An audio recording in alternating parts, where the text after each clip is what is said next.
Heloo hordoftoota Maltii Skill Miidiyaa, nagaan koo jaalalaa fi kabajaa bakka isin jirtan hundumaatti isin haa qaqqabu. Egaan kutaa leenjii keenya har'aa keessatti barattoonni keenya keessumaa sadarkaa elementarii fi haayiskuulii akkasuma yuunivarsiitii kan jirtan kutaan har'a nuti wajjin ilaallu kun baay'ee isin fayyada. Akkamitti ogummaa yookiin beekumsa keessa jiru argachuu akka itti dandeessu yookiin immoo beekumsa ofii keetii qabdu akkamitti bira ga'uu kan dandeessu tooftaalee jiran wal wajjiniin ilaallaa jechuudha.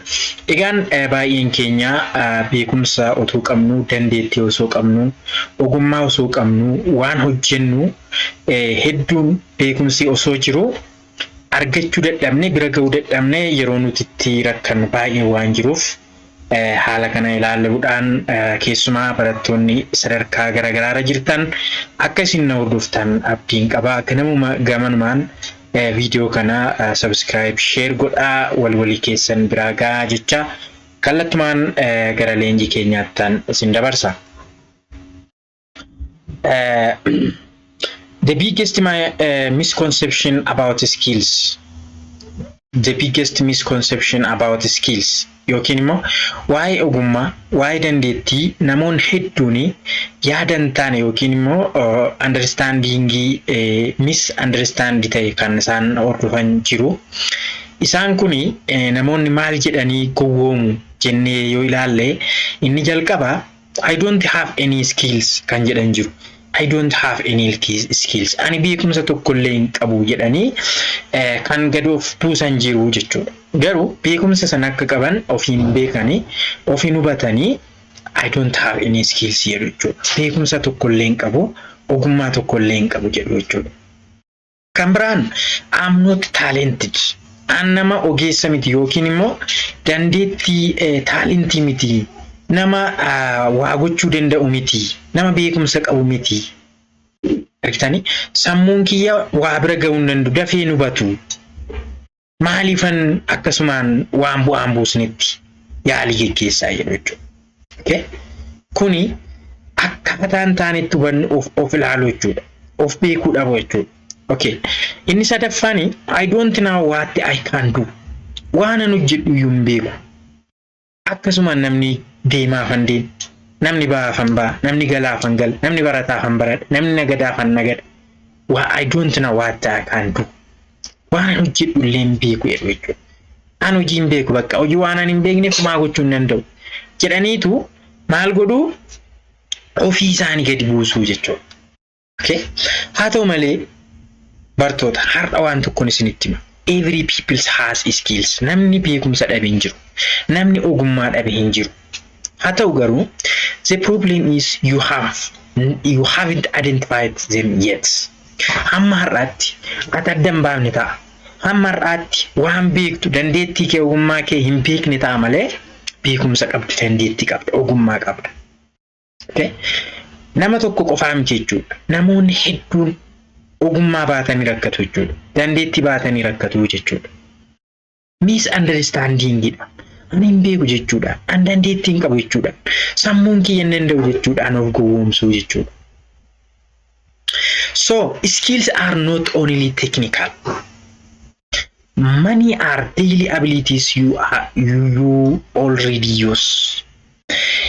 Egaani dandeettiin yookiin ogummaan teknikaalii qofa miti yookiin immoo waan harkaan qaqqabannee hojjennu qofa miti. Teknikaan sammuu jira, teknikni humnaa jira, teknikni dubbii jira, teknikni argisiisuu garaagaraa jira, teknikni wantoota garaagaraa hojjechuu jira jechuudha. Kennaan keenya gargari jechuudha.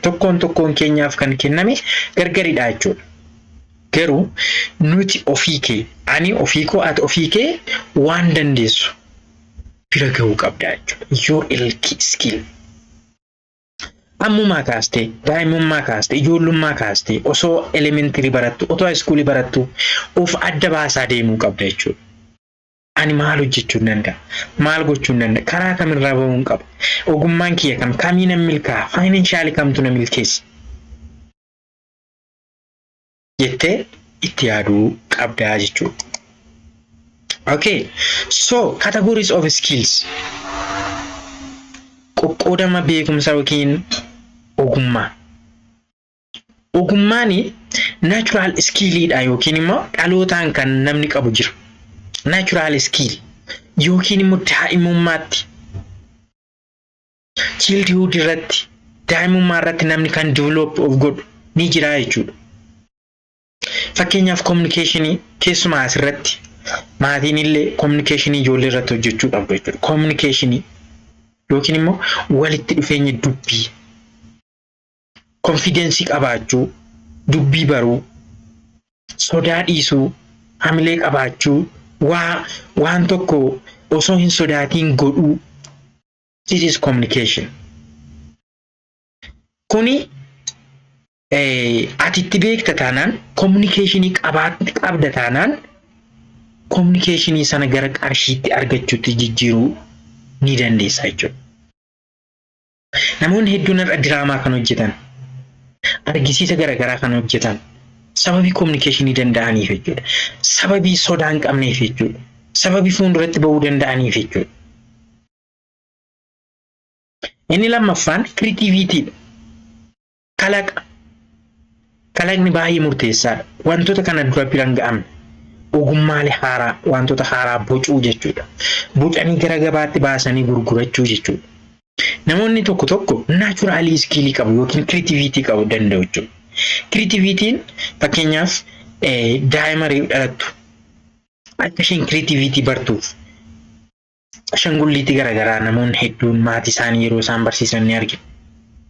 So maaliif gara creativitytti akka isheen guddattuuf jechuudha. Inni sadaffaan drawing. Painting kaasuu, waan tokko kaasuu danda'u. Urban area kaasuu, gamoo kaasuu, nama kaasuu, structure garaagaraa kaasuu, naturally kennamu ni jiru jechuudha dandeettii akkasii namoonni qaban. Sinis kan akkasii qabdu ta'a. Dandeettii waa kaasuu qabda ta'a. Dandeettii shaakala isaa qabda ta'a. Dandeettii sammuu kee keessatti boccee fiizikaa practically argisiisuu dandeessa ta'a. Kana gara hojiitti jijjiiruudha jechuudha. Kana develop of keessatti gochuudha jechuudha. Baasuudha jechuudha. Kan biraan public speak yookiin immoo namoota hedduu fuulduratti dandeettii dubbii haasaa qabaachuu. Kun beekumsa irratti hundaa'a jechuudha. Beekumsa qabna yoo ta'an, public speaking hin dandeenye yoo ta'an, kanallee gara financialitti jijjiiruu ni dandeenya jechuudha. Leadershipin naturally kanneen namoonni leadership uumamaan qaban jiru. Ganamuma akkuma dhalataniin lead gochuu danda'u, geggeessuu danda'u. Garraamummaadhaan. Inni kan biraan problem solving jechuudha. Nama rakkoo furu. Namoonni tokko kan namni tokko itti dhiphatu rakkoo sana furuudhaan namoonni beekaman jiru. This is simple. Kun salphaadha jedhanii akkaataa salphaatti kan solve godhan jiru jechuudha. Egaa wantoota naan asitti ibse kana keessa natural skillota jiran kana keessa communication, creativity, drawing, public speaking, leadership, problem solving. As keessaa kanatti qabdu kami? Kanatu of keessatti guddisuu dandeessu kami? Kanatti ittiin baastee gara qarshiitti yookiin financially ittiin of guddisuu dandeessu kami? Which one? Akkati of ilaaltuufi jechuudha. Wantoota kana fidee asirra kan isiniif dhiyeessee fi akka isin ofii keessan ilaaltaniif jechuudha. Okay. Inni kan biraani learned skills kan nuti barannee ittiin beekuu dandeenyu jiru jechuudha. Barnootaan schooliitti akaadaamiitti kan nuti develop goonu ni jiru jechuudha. For example, programming basics kanneen akka programming jechuun kan akka programming basicsiin eessatti nama guddisa? Dhumni isaa maali? Ga'umsi isaa maali? Kan akka JavaScript danda'uun, C++ danda'uun yookiin immoo programming danda'uun, koodii danda'uun. Isaan kun akka nuti gara website develop gochuutti guddan, akka nuti application develop gochuutti guddan, akka nuti system develop gochuutti guddan, akka nuti computer science'itti ol guddannu nu gargaaru jechuudha. It is very important. Inni kan biraan MSC Word, Excel, PowerPoint isaan kun illee ni jiru jechuudha. Kanneen akka MSC Word, Excel, PowerPoint isaan kun barreeffama isaanii danda'u, script wantoota kana barreessuu danda'udha jechuudha. Keessa gadi gallee konteentoota isaan qaban sana beekuu danda'udha jechuudha. Isaan kana dandeenye irra taanaan structure, table wantoota develop ta'an sana achi keessatti hojjechuu dandeenye irra taanaan it is financial issue jechuudha. Kallattii ittiin galii gashinuudha jechuudha. Iddoo garagaraatti barbaadamna jechuudha. Ati MSC Word fayyadamuu dandeessita taanaan, Excel keessuma dandeessita taanaan, PowerPoint qopheessituu dandeessita taanaan waan guddaadha jechuudha. Kan biraan research report writing, research garagaraa hojjechuu as a national, international report garagaraa barreessuu danda'u, rakkoo furuudhaaf research garagaraa hojjechuu, sadarkaa mastersiit, sadarkaa PhD, sadarkaa degree isaan kun wantoota bu'aa argamsiisanidha jechuudha. Design like graphic design, urban design, planning, architecture, also in mechanical, in civil. Akkasuma immoo graphic design wantoota kan akka bannerii, kan akka logo wantoota hedduudha jechuudha. 3D printing dhaan hamma baanii print ta'anitti isaan kan dandeessita taanaan it is very important. Sadarkaa accounting illee namoonni accounting danda'an bizinesii keessatti calculation hojjechuudhaaf, herreega hojjechuudhaaf, baankiitti qacaramuudhaaf isaan kun barnootaan kan argamanidha jechuudha. Kan akka barnoota mathematics, physics, biology, chemistry isaan kun immoo ol laabiitti guddachuudhaaf, saayintistiitti guddachuudhaaf, barsiisummaatti guddachuudhaaf akkasuma immoo sadarkaa olaanootti, sadarkaa injiinariingii, sadarkaa meedisiniitti guddachuudhaaf wantoonni kun barnootaan kanneen argamanidha jechuudha. Inni kan biraan experienceedhaan kanneen argannu jiru. Experienceedhaan, shaakalliidhaan. Ogummaan beekumsi karaa shaakalaa nuti argannu jiru. For example, organizing events, planning, karoora baasuu keessatti keessumaa barattoonni karoora hin baafattu yoo ta'e, karoorri isin sadarkaa barnootaa keessanitti baastan sadarkaa hojiitti illee karoora baasuudhaaf, pilaanii baasuudhaaf ol guddataa deema jechuudha. Isin keessatti guddataa deema jechuudha. Pilaanarii taatu jechuudha. Sadarkaa pilaanii baasuutti barbaadamtu jechuudha. Pilaanii baasuun not only for personal issue, as organization, as national, as international. Divijoonni garagaraa pilaanii baasuudhaaf organization eventiidhaaf sin barbaadu jechuudha. Kan biraan doing small business. Bizinesii xiqqoo hojjechuu, shaakaluu, nigdii ta'uu mala, qonna ta'uu mala. Kanneen garagaraa ta'uu mala jechuudha. Faabrikaa ta'uu mala. Bizinesii xiqqoon irraa shaakallii eegaluun faayinanshaalitti gara dinagdee keenya guddisaa deema jechuudha. Namni tokko bizinesii xiqqoo ijoollummaatti shaakaluu eegaleera taanaan itti guddataa deema. Dhumni isaa faayinanshaaliidhaan firiidamii argataa deema jechuudha. Soorumaa deema jechuudha. Argitanii shaakalli irraa argama jechuudha. Shaakalli irraa illee waan hedduu barraa jechuudha. It is not only academic, not only natural gift, also by experience. Skill can be gained by experience. The other one is academic support, teaching, training, barsiisuudhaan, training kennuudhaan, qo'achiisuudhaan, hojjechuufiidhaan isaan kanaan waan hedduu barraa jechuudha. Keessumaa sadarkaa barattootaatti inni kun very important.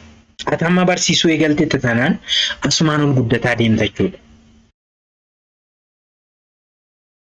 Kan biraan volunteering, fedhiidhaan tajaajiluudhaan, managing club groups, kilabii gruupii xiqqoo tokko hoogganuu eegaluudhaan, shaakaluudhaan, saving money, qarshii qusachuudhaan kallattii kanaan adeemsi namni beekumsa isaa ol guddisaa deemu ni jira jechuudha. This is based on financial skill. kallattii nuti beekumsa ittiin qarshii argannu ittiin ol guddisaa deemnudha jechuudha. Sadarkaa barumsaa irra osoo jirru, sadarkaa daa'imman ijoollummaa irra osoo jirru jechuudha. Kana shaakalaa gaafa dhufne gaafa barnoota keenya fixutti irra kannu jechuudha. Firiidamii qabaannaa jechuudha.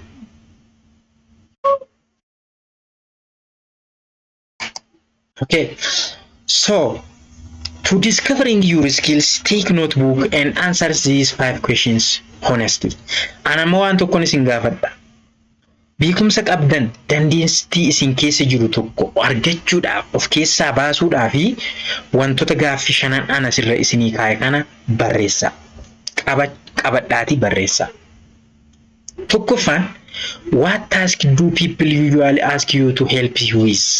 Namoonni akka hojjettuuf yeroo baay'ee deddeebi'anii kan isaan si gaafatan maalidha? Wantoonni namoonni barbaadan maali? Siin utoo kana naa hojjette, utoo akkas naa goote, namoonni waasii keessatti arganiiru jechuudha. Eeriyaa sanarratti namoonni gaaffii si kaasu taanaan kana naa godhi, kana naa hojjedhu siin jedhu taanaan si keessatti waa arganiiru garuu ati hin argine jechuudha. What I have, what I can help others. Namoonni maal la gaafachaa jiru, maalani isaan gargaaraa jira. Wanta sana adda baasi. Sanarratti guddachuu dandeessaa jechuudha. Sana guddisuu dandeessaa jechuudha. The other one is, what activities make you forget time? Yeroo baay'ee irratti yeroo dabarsitu kan sa'aatiin siin geenye gaafa isa hojjettu gammadaa kan hojjettu firiidamii kan argattu maali? Taa'uudha? No. Taa'uudha yeroon namaaf hin dhumu.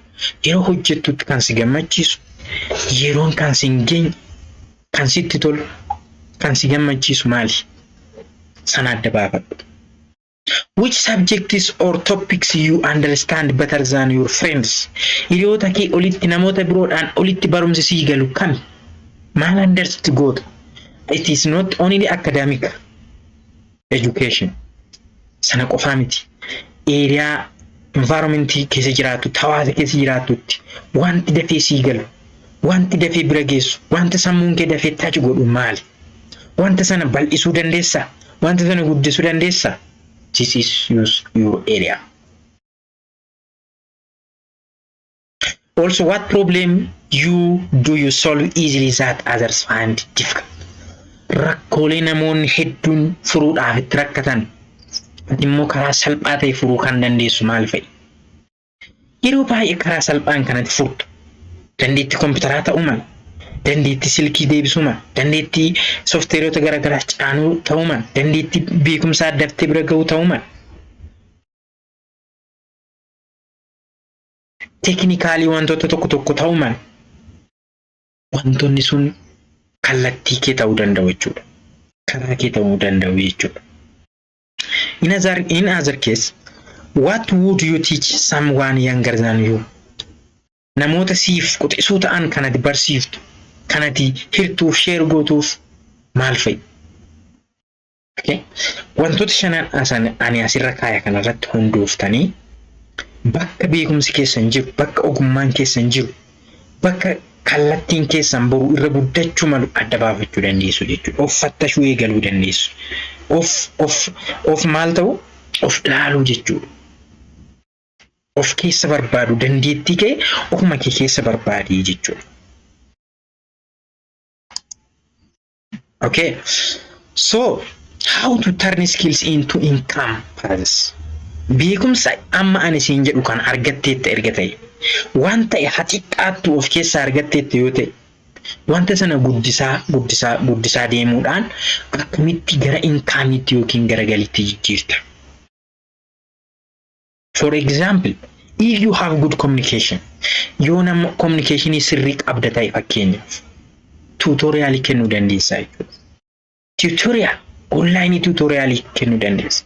Sadarkaa mastersii teessee, sadarkaa PhD, sadarkaa education level high qabaatte communication dandeesseetta taanaan you can give tutorial online also. Dirjitoota garagaraatti customer service, content creation, wantoota kanaan guddachuu dandeessaa jechuudha. If you good Excel or data organization, Excel ta'uu mala, Microsoft Office ta'uu mala, PowerPoint ta'uu mala, also others. Isaan kana kanneen akka data entry, business reporting, visual assistance job kanneen akkasii hojjechuu dandeessaa jechuudha. Dataawwan analyze gochuu, reportii garaagaraa barreessuu, dhiyeessuu, akkasuma immoo online namoota deeggaruu, online hojii, website garaagaraa gargaaramuudhaan wantoota akkasiitiin keessummeessuun ni danda'ama jechuudha. Kan biraan if you good design, designer kan akka graphic design ta'uu mala, anneen biroo fa'aa shaakaluudhaan dandeettiin jira taanaan kanneen akka Canva design, flyers, posters, social media content creation isaan kana gaafa fuulduratti itti deemna.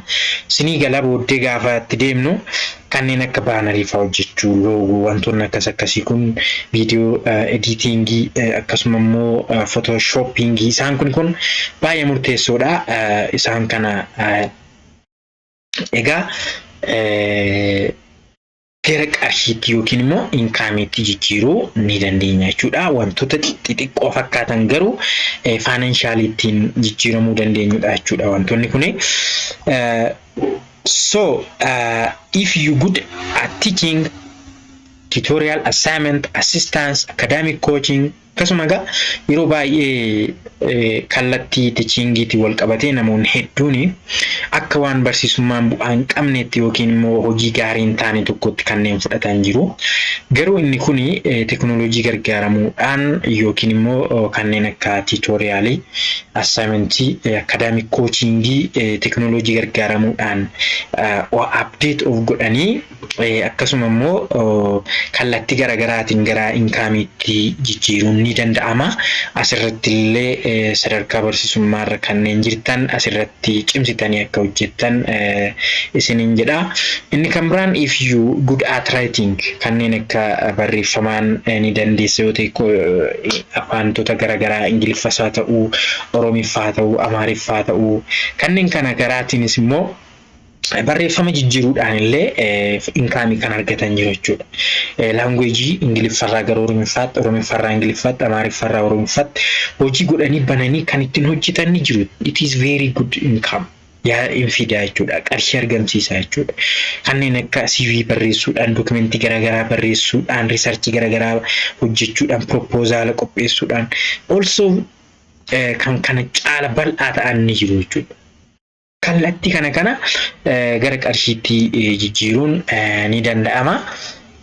So to grow financial follow this easy 3 steps. Kanaaf egaa wantoota xiqqoorraa kaanee hamma advanced ta'ee jirutti sadarkaa gadiirra warri jirtan basic warra ta'an kanneen akka programmingii, YouTube irraa wantoota garaagaraa free course barachuudha jechuudha. Graphic design ta'uu mala, skilliiwwan garaagaraa kan akka programmingii ta'uu mala, codingii ta'uu mala, akkasuma tutorialii kennuu ta'uu mala. Wantoota hedduu free course YouTube irra jiru, YouTube irra taa'anii hordofuudha jechuudha. Kallattiin ani isinii kennu kanaan illee hordofuudha jechuudha. Kan biraan middle kan jedhamu practice isuma barattu sana maal goota shaakaluudha jechuudha. Shaakaluudha jechuudha. In real task ofii keetii shaakala geggeessuudha jechuudha. Sadarkaa projectiitti, sadarkaa friendii isaan kun shaakaluudha jechuudha. Advanced irra gaafa geessu immoo turn it into service yookaan sell gara gurguruutti yookiin immoo gara qarshiittiin argattutti deebistaa jechuudha. Erga ofii kee baruu kee bartee shaakaltee beektee akka inni qarshiisii argamsiisu bartee online gurguruu dandeessa. Personally gurguruu dandeessa. Small business banuu dandeessa. Kallattii garaagaraatiin gara financiality jiruun ni danda'ama jechuudha. Kanaaf egaa koorsiin kun kan inni isin barsiisaa jiru sadarkaa barumsaarra otoo jirru financialidhaan of danda'u, qarshii hojjechuu baruu, shaakaluu fi practically guddataa deemuu isa jedhuu fi koorsiin kun kan itti fufaa jiru akkasuma piraaktikaalillee itti fufaa deemna duubarraa kaanee iskiilii keenya gabbifachaa maayindi seetii keenya yeroo darbe baranneerra amma immoo kallattiiwwan itti nuti dandeettii keenya qofforree of keessaa baasnee gara qarshiitti ittiin jijjiiruu dandeenyu ittiin hojjechuu dandeenyu irratti kan ilaalledha. Egaan itti aansuudhaan dhumarratti assaayimentii tokkoon isiniif kenna. Innis write your top 3 skills. Wantoota nama isiniin jedhe kanarratti hundaa'uudhaan beekumsa ani qaba jettanii yaaddan 3 ofii keessaniif barreeffadha. Ofii keessanii bakka jirtanitti barreessaatii wanticha on one income opportunity for each skill. Wantoota barreessitan sadan sanaaf kallattii inni ittiin qarshii argamsiisuu danda'u kaaf. Okay? Egaan leenjiin keenya har'aa kana fakkaataa wanta baay'ee isin fayyadu irraa barattaniittu jedhee abdii guddaan qaba. Waan hordoftaniif guddaa galatoomaa. Viidiyoo keenya immoo subscribe share gochuudhaan Multi Skill Media deeggaraa hawwii kootii galatooma.